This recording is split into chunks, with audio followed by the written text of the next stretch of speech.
Hi, it's a tutorial for TOG 24/7 and I'm just going to look at using blend modes to help an image, just to give it a bit more interest. I'm actually using this shot, which is my mum's, which I thought was quite a good example, and to me the whole of the left hand side of this image is a little bit dark.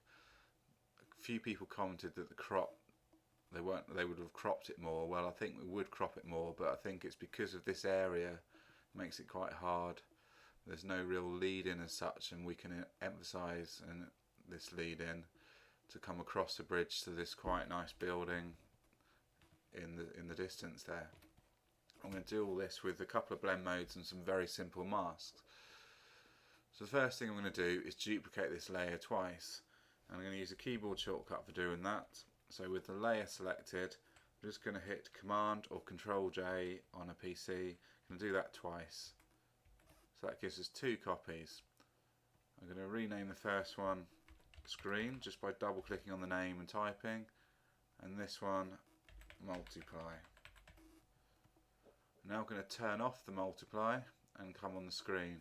Now at the moment it's not doing anything, it's just an exact copy. But if we come to the blend modes, we can change the blend mode to any of these, and these are set into groups of normal and dissolve, where normal is what we're on and we won't worry about dissolve at the moment. But we have a darken group, which generally darkens the image. We have a lighten group, which lightens the image.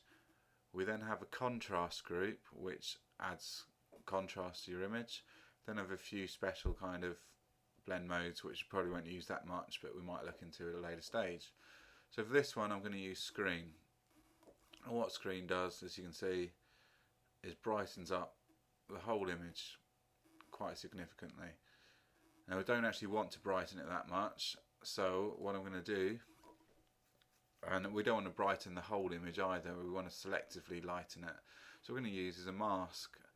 So with the layer selected, I'm going to hit the mask icon, and then when you create a mask it starts off completely white, which means the whole layer is having an effect. And if we fill the mask with black, I'm going to do that using Command Backspace or Control Backspace on a PC, and that will fill your layer, your selection, with the background colour, which happens to be black. So now the mask is filled with black. So now you can see this layer is not having any effect at all. So what I can do with a brush, with a white brush, I'm going to make sure I've got quite a big, and I'm at 250 pixels and as soft as possible, so 0 on the hardness. What I'm going to do is just paint with a white brush. Just going to paint around this area, and what that's going to do is just brighten up where I paint. And at any stage, if I paint too much, like if I paint over there and I didn't want that brighter, I can always swap to a black brush and paint, and if you look at the mask here you can see I'm painting that back out again. So I'm just going to try and make it look fairly natural, and I might swap back to white and just make sure that I've got all this area well, which I think I have. What I'm also now going to do is just going to zoom in, and I just want to pick up this bridge. So I'm going to make my brush smaller, and I'm using the square bracket keys. The open bracket key makes it smaller, the closed bracket bigger. So I'm just going to make my brush smaller, and now I'm just going to paint across the bridge.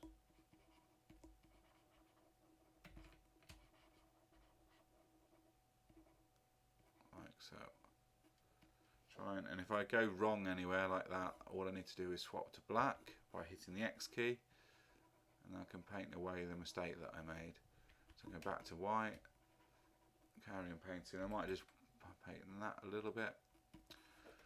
So that's kind of the bridge. I just wanted to pick up the brickwork a little bit on the bridge.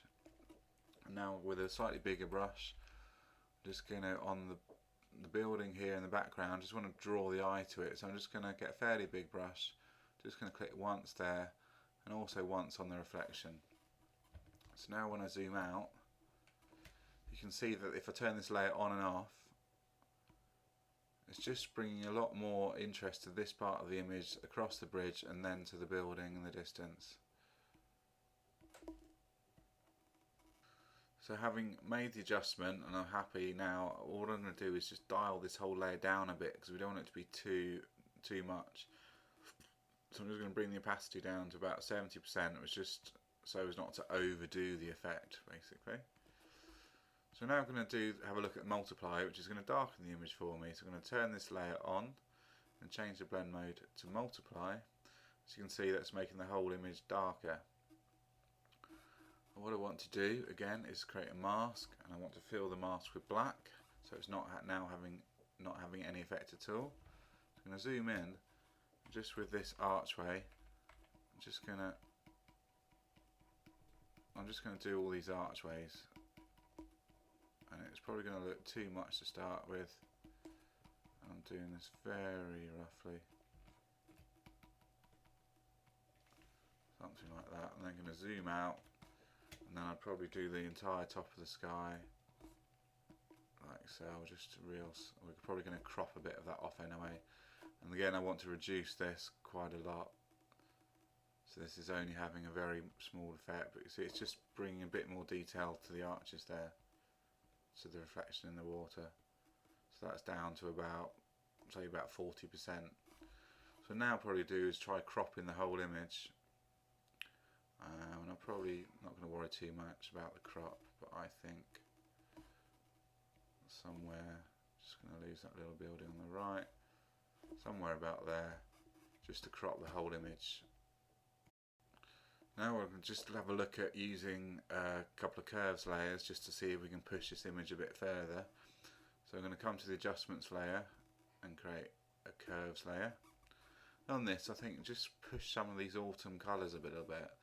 On the curves adjustment, I'm going to come to the red.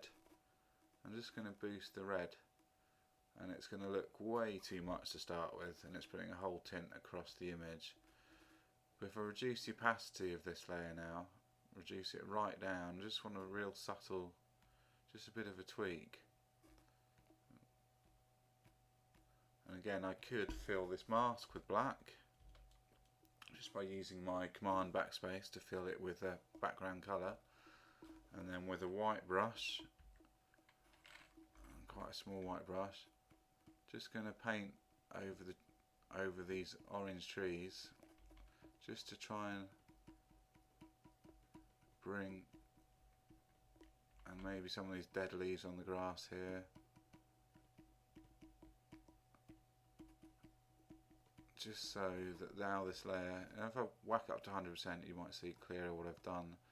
Just brought the red, given the boost to the reds in these sort of autumn colours. I mean, that's too strong for me, so I'm going to reduce that down quite considerably, just to give it a bit of a tweak. Now I might just do the same. I'm going to give the whole thing a bit of a contrast boost. So I'm going to come to curves. Of a contrast on the RGB, you're just going to create like an S shape. So we're boosting the whites, the bright bits brighter and the dark bits darker. And that's obviously ridiculously strong, so I'm just going to reduce the opacity quite a lot. So it's just giving it a small tweak. Even that's probably too much. That's down to about 25%, just to give it a bit of a tweak. And if anything, the whole image could do with a bit of a brighten. So I'm going to come to curves again, and this time just going to up the whole area here. Just so this is going to brighten the whole image, and now I'm just going to reduce the opacity here. And I think from a starting point, we're just giving it just more of a boost, and with lightening this area, it's just really brought your eye across the bridge to the building, and giving the reds a bit of a boost to make that autumn stand out more. I might even come here and just darken a little bit more of this sky down. So just on the multiplier layer, just maybe just up the opacity slightly, just to darken that sky a little bit more. And there, that's about it.